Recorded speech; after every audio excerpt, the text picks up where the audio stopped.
the times it's been recorded whenever Nabi Sallallahu Alaihi Wasallam smiled or when Nabi Sallallahu Alaihi Wasallam shedded a tear. So last week we went over one incident in which Nabi Sallallahu Alaihi Wasallam smiled.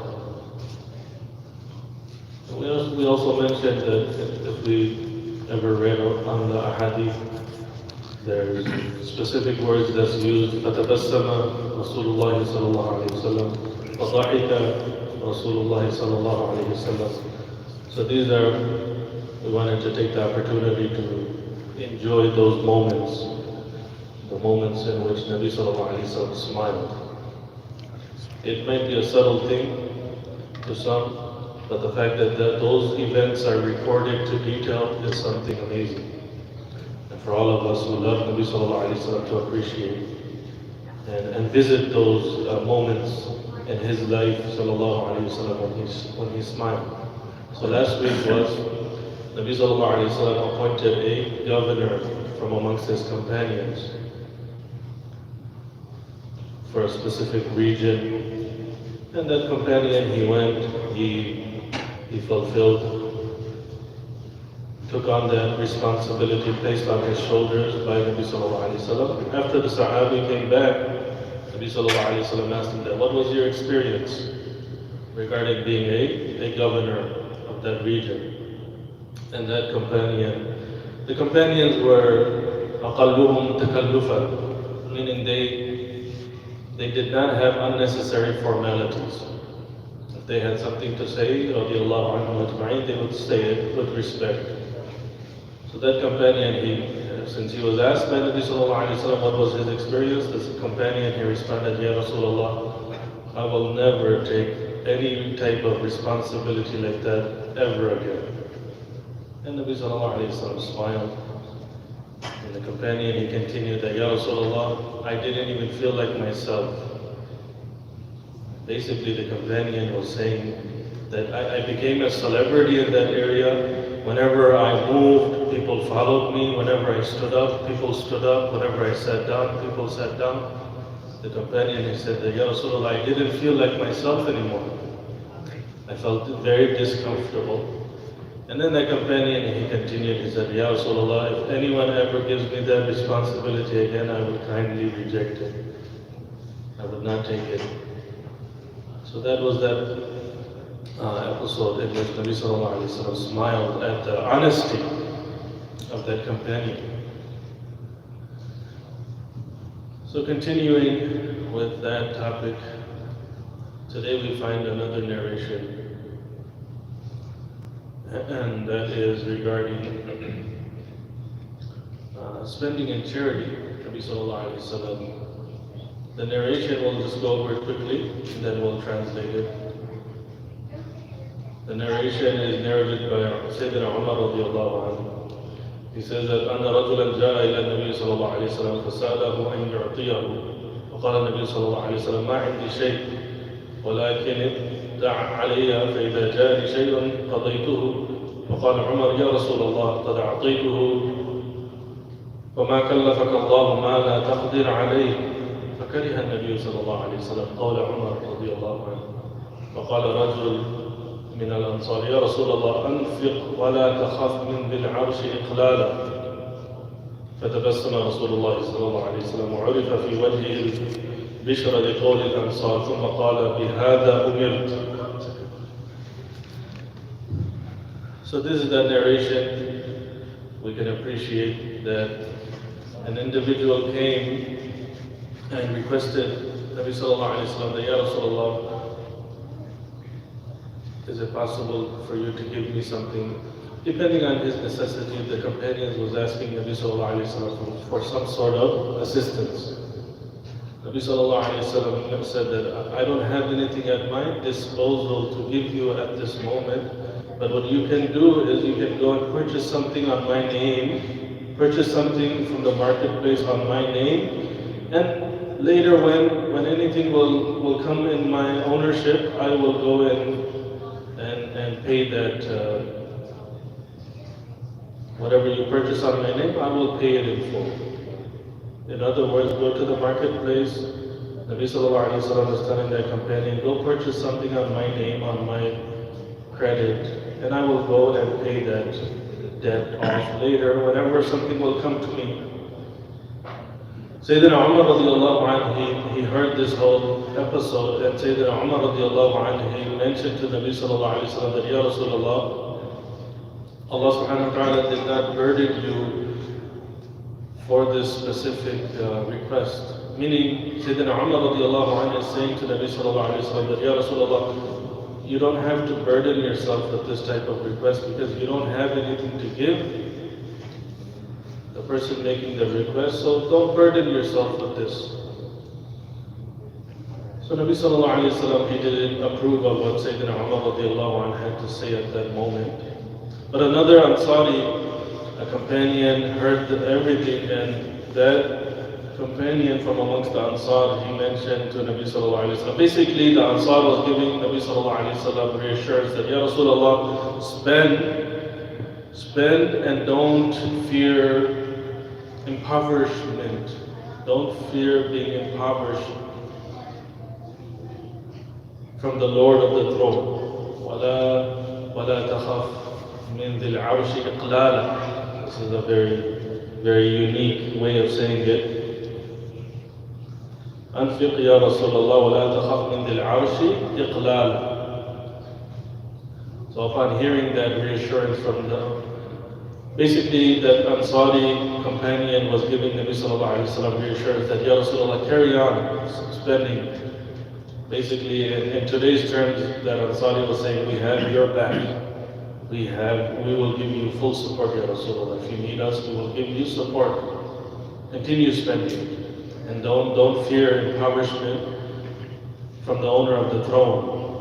Allah subhanahu wa ta'ala will never impoverish or put Nabi sallallahu alayhi wa sallam in a difficult situation where he would not be able to repay his debt. So upon hearing that, Nabi sallallahu alayhi wa sallam smiled. And this was recognized by all of the individuals witnessing that entire episode. The pleasure upon the face of Nabi sallallahu alayhi wa sallam. And another very similar one also happened. We'll just mention that as well. أن النبي صلى الله عليه وسلم دخل على بلال وعنده صبرة من تمر فقال ما هذا يا بلال؟ قال شيء ادخرته لغد فقال ما تخشى أن ترى له غد أنفق بلال ولا تخشى من ذي العرش إقلالا. This is another narration as mentioned in other references in other books, very similar that Nabi sallallahu alayhi wa sallam is telling now to Bilal radiallahu anhu. Bilal radiallahu anhu, on one occasion, Bilal radiallahu anhu, he stored a heap of dates for future use, future consumption.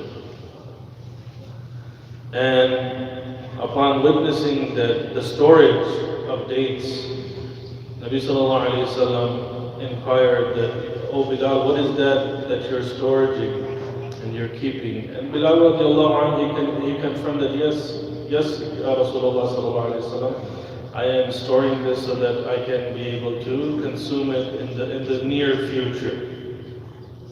Nabi sallallahu alayhi wa sallam, he instructed Bilal radiallahu anhu that spend it, Bilal, spend that in the path of Allah subhanahu wa ta'ala, and don't fear poverty from the Lord of the throne. Very similar narrations. And we just wanted to give ourselves that opportunity today to realize that the advent of we will tie the refrigerator and refrigeration to this whole episode. What happens to us in today's day and age is that it's very simple. We go to the grocery store, we purchase a full shopping cart of food, and then we come home and we place it in the refrigerator because the refrigeration has allowed us to extend the shelf life of perishable goods. The refrigeration And we rarely give ourselves the opportunity to even look into the history of this. The refrigerator was introduced in the turn of the 20th century, roughly around early 1900s, before World War I, before World War II, and all of these events. What happened before that? People lived closer to their food source. People lived in villages. People here, even in America, people lived on farms. People took care of livestock, their farm, vegetation. They grew their own food basically. And what happened was, after 1910, the year 1920, people started moving away from their food source, moving into bigger cities. So when people started moving into bigger cities, it's just natural. We can just imagine the landscape in our minds.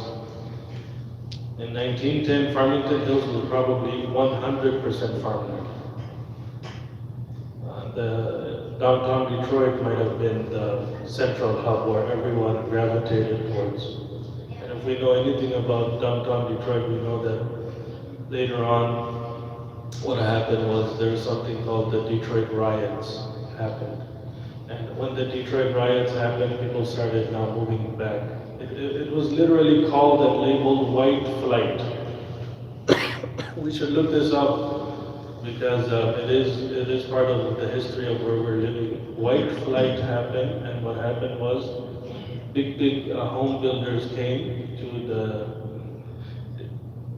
Metro Detroit was so popular in the early 1900s. Let's just think Henry Ford, and let's just think of, during that time it was called the Cold War. The Cold War between America and Russia. Russia's missiles were pointed at Detroit during the Cold War. That's why we have the Detroit Warren tank. Warren tank is, the tanks are built for the military in Warren. We have people that work. So what's the whole point of all this history is that we need to familiarize ourselves with history. What happens is history always repeats itself. History always is repeating itself. And that is the sunnah of Allah subhanahu wa ta'ala. History repeats itself. With the rise and the fall of empires, this is the sunnah of Allah subhanahu wa ta'ala. And in the Quran, Allah subhanahu wa ta'ala says, وَلَن تَجِدَ لِسُنَّةِ اللَّهِ تَبْدِيلًا وَلَن تَجِدَ لِسُنَّةِ اللَّهِ تَحْوِيلًا. You will never find any discrepancy in the way Allah subhanahu wa ta'ala operates. So all of this being said, and going back to the refrigerator, going back to our food source, we have to go back to these origins. We have to be able to at least give ourselves the opportunity to know how to have a small garden in the spring. We have elderly musallis, community members here during the springtime. They grow their own fruits and vegetables, and they're so happy when the first tomato comes up or the first cucumber pops up from their plant. Maybe our mothers do it at home. Maybe our grandmothers did it and we witnessed it. Doing that will allow us free reward. How is that? We know that every single thing in the world makes the tasbih of Allah subhanahu wa ta'ala. Sabbaha lillahi ma fi samawati wa ma fil ard. Every single thing makes tasbih. So if we plant a seed and some sort of plant or a tree grows from that, don't we think that plant and that tree will be making tasbih of Allah subhanahu wa ta'ala? So it's just a sadaqah jariyah. We will be getting that reward. And it will give us an opportunity as well to go back to our origins and our roots as a human species. We really need to, especially in this day and age of inflation, people are complaining about eggs. 1 dozen eggs is $6, unheard of. People last year, they were comparing the receipt of 2023 and last year, 2022, 50 to 60% increase in their grocery bill. So there's no one to blame but ourselves. We have allowed for ourselves to become so extremely lazy that we're constantly depending on the other. Allah subhanahu wa ta'ala forbid something catastrophic happens. Your food source is cut. Our food source is cut completely. So let us visit this topic It's a very important topic. As parents and guardians, we should also be instructing our children because we never know what tomorrow holds. At least the least we can do is prepare for some sort of survival. And Allah subhanahu wa ta'ala give us the tawfiq.